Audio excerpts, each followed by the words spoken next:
El programa de fortalecimiento de gobiernos autónomos descentralizados presenta FORGAD al aire.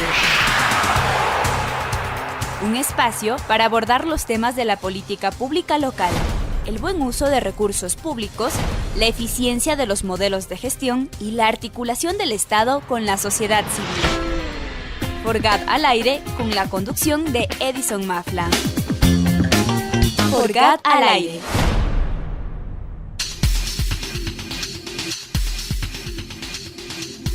Buenos días, buenas tardes, buenas noches. Bienvenido a tu programa FORGAD al aire. Esta es una iniciativa de Radio Voz Andina Internacional, el área académica de gestión, el programa de fortalecimiento de gobiernos autónomos descentralizados y obviamente de nuestra Universidad Andina Simón Bolívar, sede Ecuador.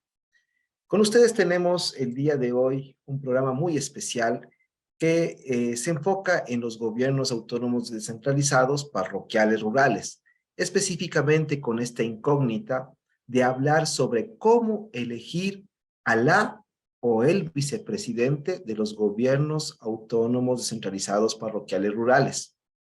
Para eso vamos a referirnos a un documento muy específico que ha recogido el Consejo Nacional de Gobiernos Parroquiales del Ecuador, CONAGOPARE, para poder orientar a los gobiernos locales a tomar la mejor decisión. En ese sentido, las alternativas que se van a proponer y presentar en esta mesa es justamente marco jurídico que da de alguna manera una orientación de cuáles son los mejores pasos a seguir. Agradecemos a nuestros amigos en Control que hacen posible que todos los días martes esta programación se pueda presentar al Ecuador profundo, a nuestros amigos y amigas, funcionarios públicos de los gobiernos autónomos descentralizados a nivel provincial, cantonal y parroquial. Bueno, continuemos entonces con esta interrogante. Hay que entender que a partir de este año, al elegirse las nuevas autoridades seccionales, una de las principales preocupaciones ha sido cómo empezar a trabajar la propuesta de orden política que se encuentra descrita en el plan de campaña. El plan de campaña, insistimos ahora y lo hemos dicho en anteriores entrevistas, que es fundamental tenerlo como la piedra angular y como la brújula de la gestión pública. No podemos, una vez siendo elegidos, olvidarnos del plan de campaña o plan de trabajo, no solamente porque sea esto parte de un trámite, porque esto sea parte de una observación que pueda tener la autoridad por parte de la ciudadanía en los primeros 100 días o en el primer año de gestión, no solamente porque esté por detrás peligros incluyendo la propia remoción del cargo, sino que además hay que entender que el plan de campaña, el plan de trabajo de la autoridad, sea del nivel ejecutivo o del nivel legislativo, implica gran responsabilidad con el elector, con aquel que votó por esa opción. Es decir, habrá que mirar, evaluar, ¿no es cierto? Y por parte de la autoridad, rendir cuentas de cómo está administrando los recursos públicos en base a la propuesta de campaña de la autoridad electa. Para eso, por supuesto, hay que considerar algunos elementos de orden político en donde principalmente la relación entre el Ejecutivo y el nivel legislativo tiene que permitirnos buscar esa legalidad, pero también a su vez la legitimidad de las acciones. No podemos considerar como islas apartes a estos dos niveles. La forma de llegar a una armonía es sin duda un elemento clave de la gestión pública. Los gobiernos parroquiales, por tanto, tendrán que revisar en el nivel de presidente o presidenta de una junta parroquial con su otro nivel de los vocales, ¿no es cierto?, que han asumido el cuerpo legislativo para definir las mejores políticas públicas, obviamente orientadas a generar los impactos más positivos en el desarrollo de un territorio. Lo propio tiene que ocurrir con el nivel cantonal, obviamente pensando en el alcalde, la alcaldesa y sus niveles de concejales cuando se reúna el consejo municipal. De igual forma, también el nivel provincial, prefecto, prefecta, con los respectivos compañeros, compañeras que van a estar en las consejerías. Hay que recordar que el cuerpo legislativo y de fiscalización, además de su control, ¿no es cierto?, y lo que pudiera hacer alrededor de la normativa del territorio, también tiene una obligación con respecto a sus comisiones. Entonces, para no distinguir entre lo que hace el Ejecutivo como una forma de desarrollo que va por su vía y por otra vía lo que hace el Legislativo, es importante generar ciertas condiciones que nosotros decimos de gobernabilidad. Recordemos que la gobernabilidad no es otra cosa más que cómo se genera una estrategia institucional para llevar a cabo lo que está previsto en su planificación. Cuando hablamos de gobernabilidad y hablamos del interno de una organización, lo primero que se nos viene a la mente es que ese plan estratégico institucional es la herramienta principal para empezar a mirar justamente la gobernabilidad. Pero la gobernabilidad también se la puede encontrar en el mismo plan de desarrollo y ordenamiento territorial. Obviamente que cuando uno inicia la gestión, está supeditado a mirar lo acordado por la anterior administración. Es decir, la planificación de desarrollo de la anterior administración tiene elementos importantes en el componente político institucional que recoge hacia dónde debería ir, en este caso, el nivel de gobierno provincial, el nivel de gobierno cantonal y el nivel de gobierno parroquial. En el componente institucional está recogido de manera resumida el plan estratégico institucional, cómo debe trabajar el nivel administrativo, cómo debe relacionarse el ejecutivo con el legislativo, y esos son elementos muy importantes para destacarlos. La gran pregunta que nos hacemos entonces es, si hay necesidad de generar armonía, hay necesidad de construir gobernabilidad, que la gobernabilidad esté a la disposición del diseño y de la implementación de la política pública, algo fundamental entre ello es que esta conexión entre ejecutivo y legislativo sea determinada también por la elección del segundo al mando.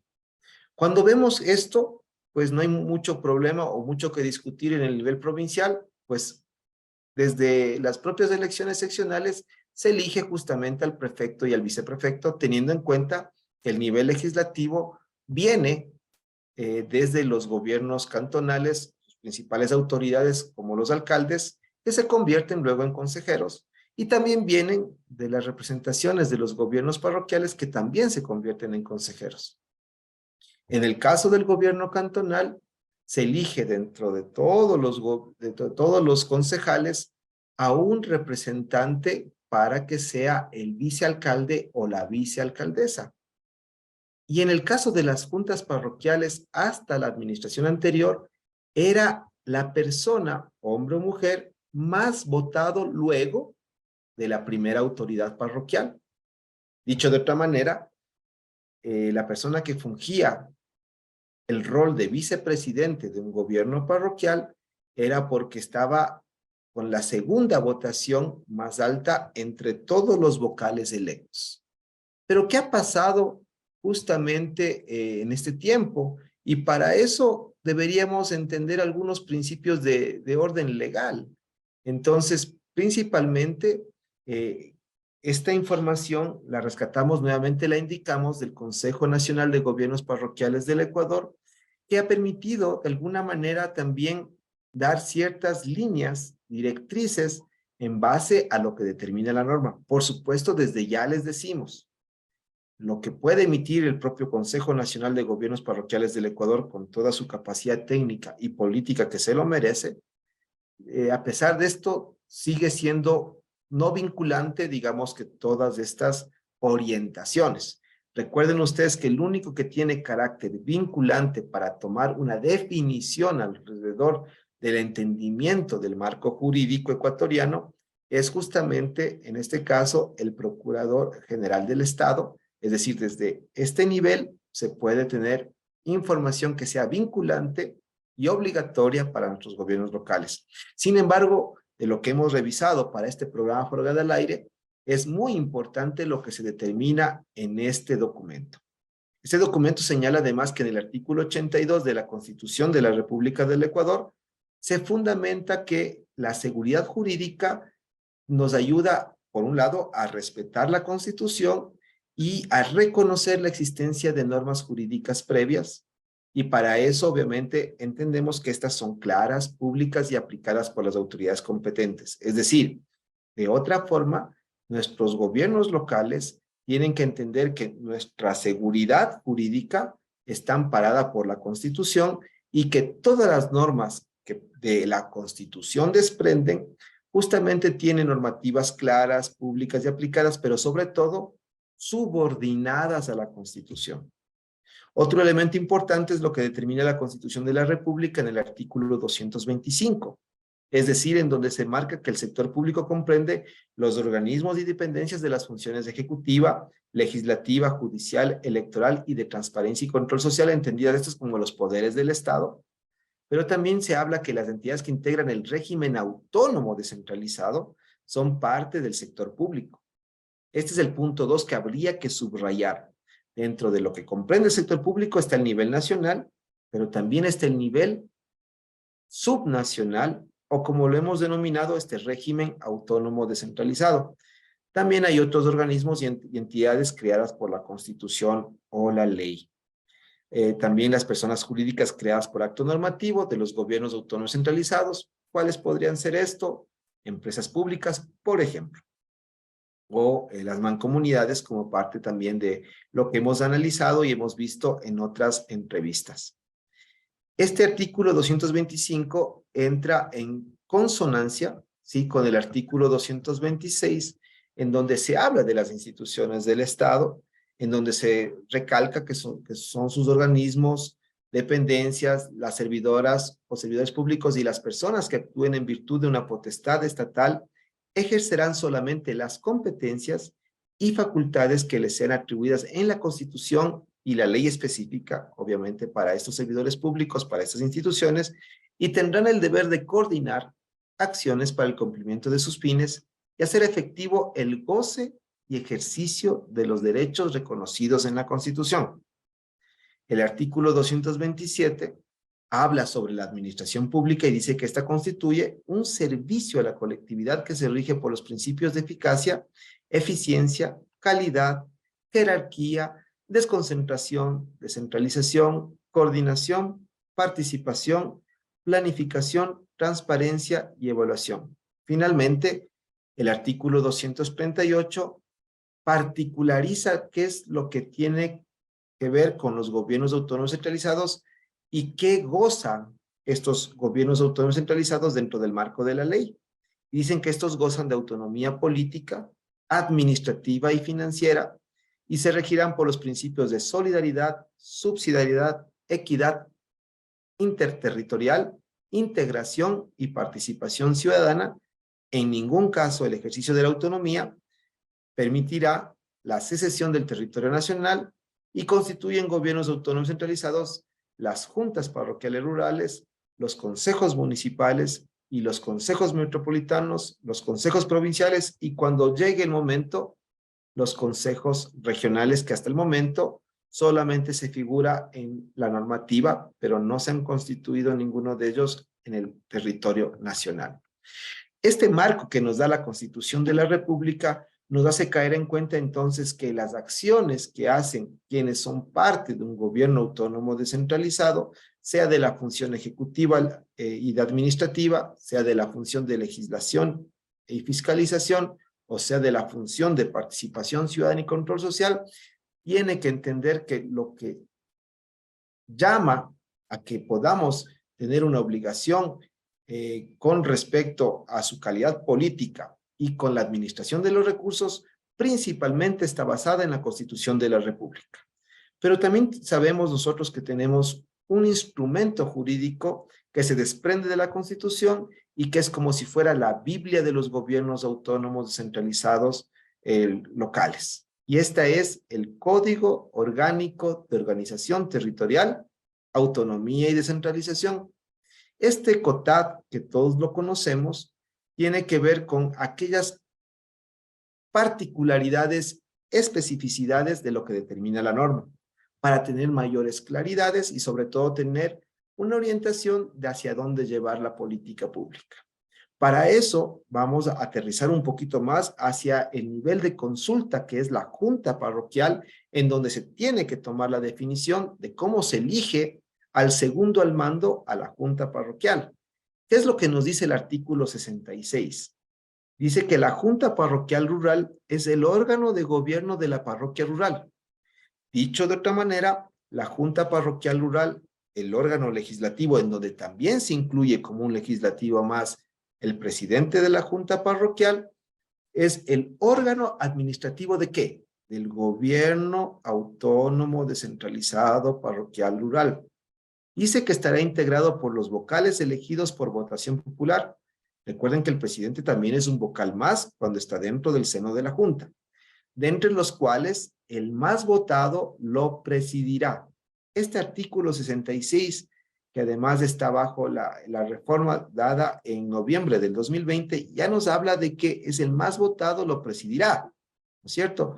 Con voto dirimente, de conformidad con lo previsto en la ley de la materia electoral, para la elección del vicepresidente o vicepresidenta, se observarán los principios de equidad y paridad de género. Y esto es muy importante tenerlo en cuenta. Ya sabemos cómo se elige a la persona que va a presidir la junta parroquial. Aquí no hay duda, es el más votado. Pero cuando se habla del vicepresidente o de la vicepresidenta, se marcan desde el artículo 66 ya dos principios importantes, el de equidad y el de paridad de género. Es decir, que todos los vocales que se encuentran dentro de la mesa ya nos dicen que todos ellos tienen un principio de equidad. Todos deben ser tratados de igual forma ante la ley. Y que además, para elegir vicepresidente, no olvidemos que ese equilibrio que debe existir entre quien lo preside, con quien vaya al segundo al mando, además debe tener criterios de paridad o principios de paridad. ¿Qué es la paridad?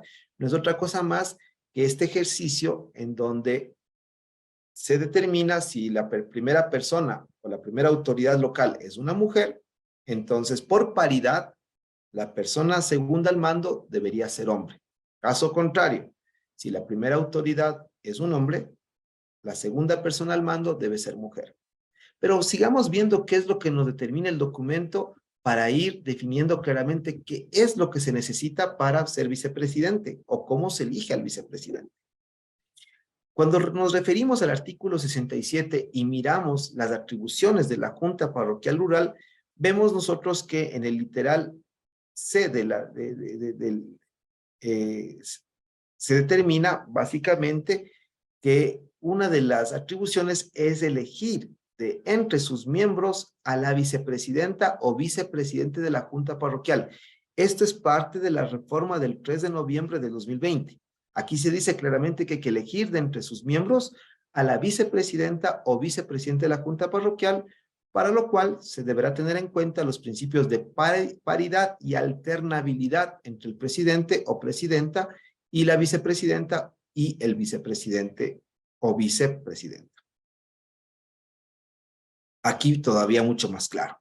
En el artículo 71, tanto en el inciso 1 y el 2, que fueron básicamente hablando del reemplazo, dice que en caso de ausencia temporal mayor a 3 días o definitiva de la presidencia o del presidente de la Junta Parroquial Rural, será reemplazado ¿por quién? Por el vicepresidente o vicepresidenta. En caso de ausencia o impedimento de aquella o aquel, le subrogará quien le siga en votación observando los principios de paridad y equidad de género. Lo que antes era parte de la normativa con respecto al mayor votado, se traduce o se traslada para el tercer vocal más votado. Es decir, El vicepresidente queda claramente definido que se lo elegirá dentro del seno del legislativo, pero si es que el presidente y la vicepresidenta o la presidenta y el vicepresidente por cualquier razón no pudieran ejercer su cargo, entonces ahí se escoge recién al tercer más votado de la junta parroquial.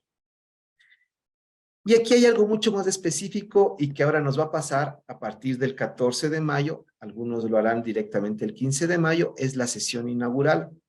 Y aquí habla que los integrantes de los órganos legislativos de los gobiernos autónomos descentralizados, una vez acreditada su calidad de tales por el Consejo Nacional Electoral, es decir, cuando recibieron ya el nombramiento o la credencial, se instalarán en sesión inaugural convocada por el Ejecutivo electo del correspondiente gobierno autónomo en la sede respectiva de acuerdo con la ley que regula los procesos electorales. Es decir, el presidente ya tiene una tarea principal que es convocar a su cuerpo legislativo a la sesión inaugural. Pero ¿qué más dice sobre las juntas parroquiales en este artículo?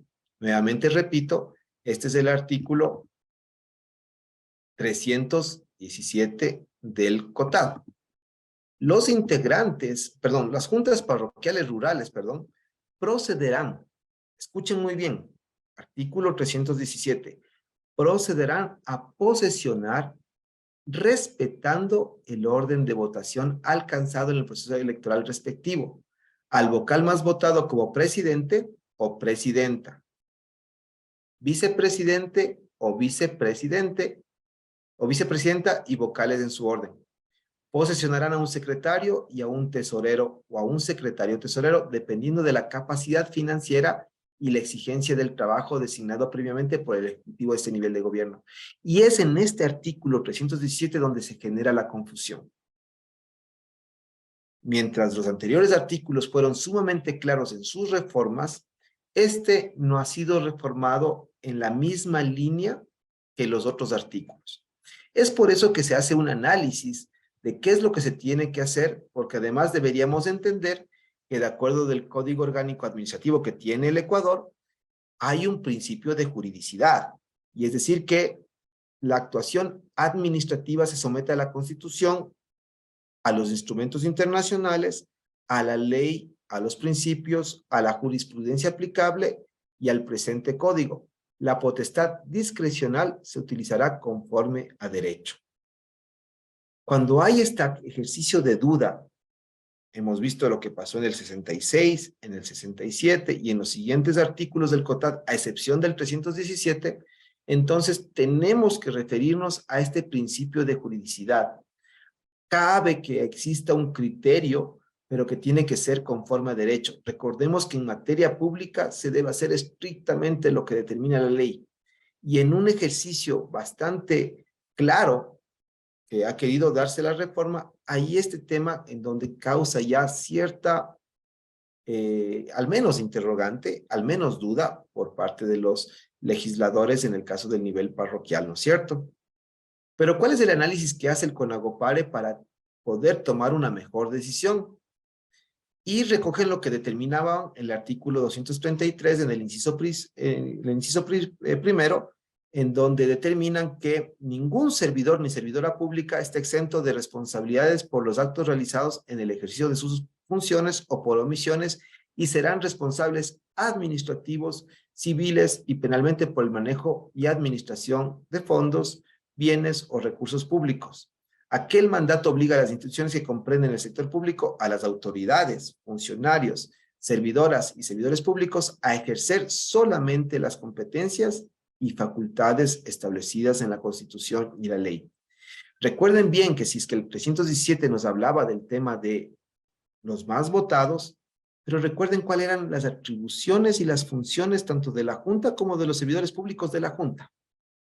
Entonces, este primer artículo ya nos pone a pensar al menos que nosotros como servidores públicos tenemos que ejercer solamente las competencias y facultades establecidas en la Constitución y en la ley. Por tanto, las atribuciones y las obligaciones son justamente estas facultades y competencias establecidas en la Constitución y la ley. Todo lo que implique actividades con administración pública, constituye un servicio a la colectividad y tiene soporte en los principios, entre ellos la eficacia, eficiencia, calidad, jerarquía y transparencia según el artículo 227 de la Constitución. Además, los gobiernos autónomos centralizados, parroquiales rurales deben ceñirse a tales principios constitucionales.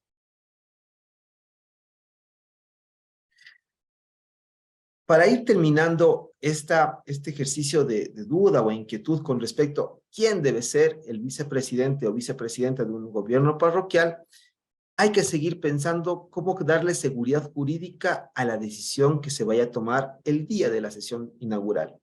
Y para eso hay un principio de seguridad jurídica que está dentro de la misma norma constitucional en el artículo 82, en donde se determina que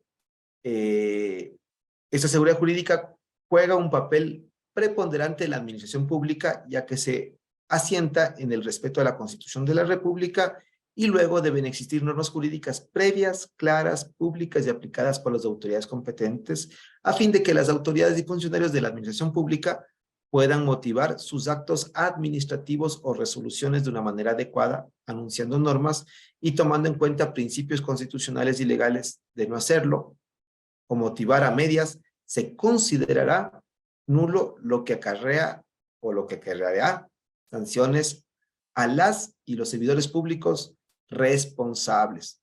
Aquello también lo determina el artículo 76, numeral 7, literal L de la Constitución. Por tanto, se desprende de toda esta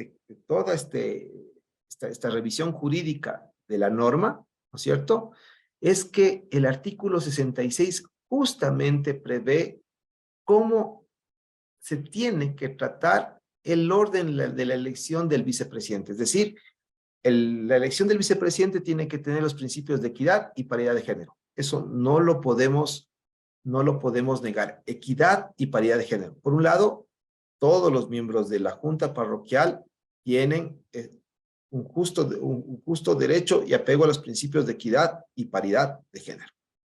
Otro de los espacios que se apuntan es que los principios de equidad y paridad de género es para la dignidad del cargo de vicepresidente o vicepresidenta, y además se determina que aquí hay una palabra que se llama observarán, que por cierto, este observarán es un sinónimo de obligación o de obligatoriedad.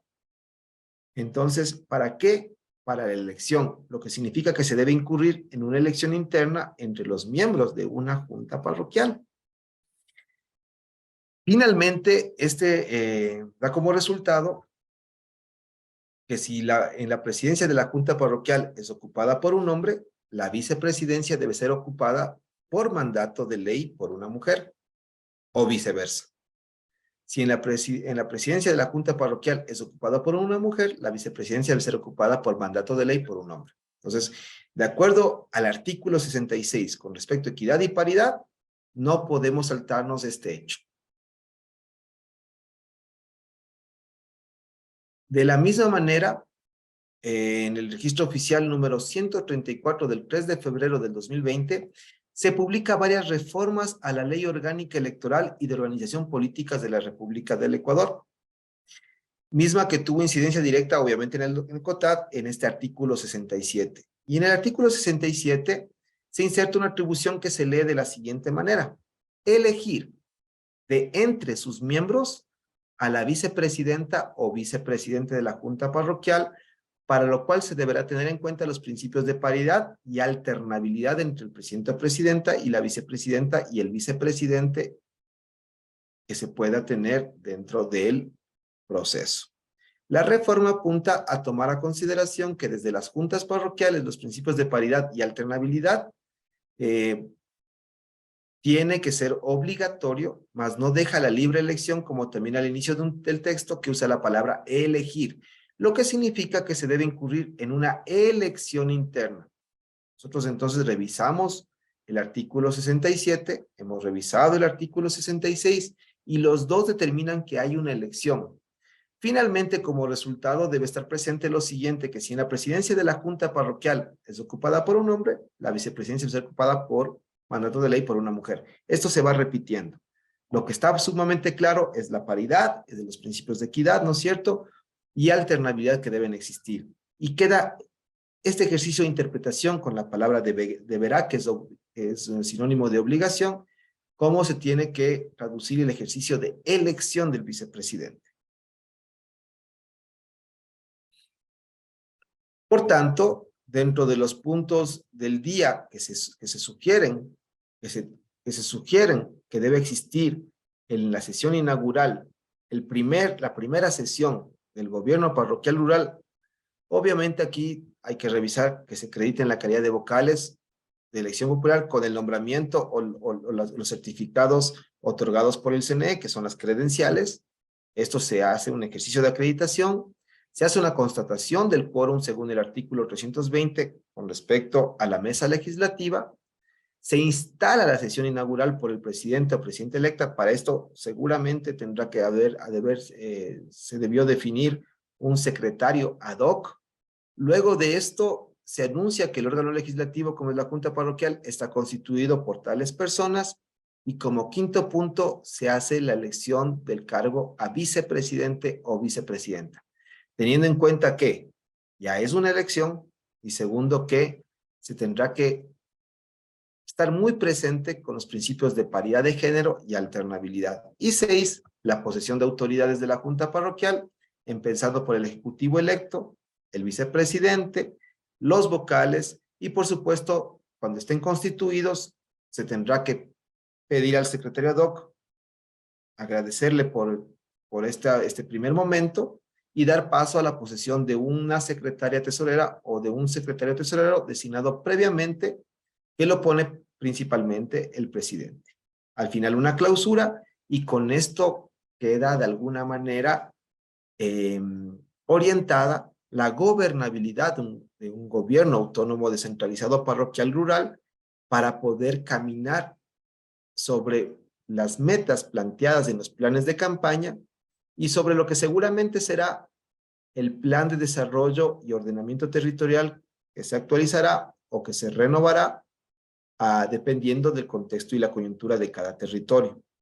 Pero estas decisiones, mis queridos amigos, como para cerrar la reflexión, invitamos a que no lo sean en el marco ni de la visceralidad, ni tampoco de la espontaneidad.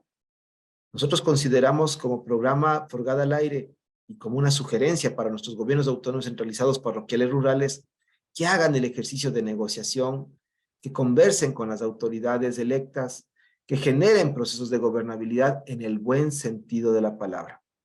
Que sea lo más transparente, pero también lo más apropiado y beneficioso para su pueblo. La parroquia estará muy pendiente de lo que se haga o se deje de hacer, y tener dentro del equipo un buen presidente o presidenta, un buen segundo al mando, vicepresidente o vicepresidenta, y unos vocales que se lleven con mucha responsabilidad las comisiones dentro de un proceso de gobernabilidad, simplemente lo que va a hacer es dar mayores posibilidades al éxito de la planificación local, y sobre todo, quién sabe, también mayores posibilidades de éxito para que incurra la participación ciudadana como agentes de desarrollo que empujen justamente este barco llamado Junta Parroquial a buen recaudo y a ser realmente referentes para el país. Sin otro punto más bien agradecerles a quienes nos han podido escuchar el día de hoy. Esto, repetimos, es una iniciativa de Radio Voz Andina Internacional. Agradecemos a todos nuestros amigos en control que han hecho posible que podamos salir al aire. Invitamos a nuestros gobiernos autónomos centralizados, principalmente los parroquiales rurales, a enfrentar este acto con civismo, con transparencia, con democracia, con equidad y respetando los temas de paridad. Con ustedes, su amigo de siempre, Edison Mafla, conductor del programa Forgada al Aire, una iniciativa de la Universidad Andina Simón Bolívar, sede Ecuador, el área académica de gestión y el programa de fortalecimiento de gobiernos autónomos centralizados. Con ustedes, buenos días, buenas tardes, buenas noches. Forgada al Aire fue una producción del Programa de Fortalecimiento de los Gobiernos Autónomos Descentralizados. Les agradecemos por su generosa compañía.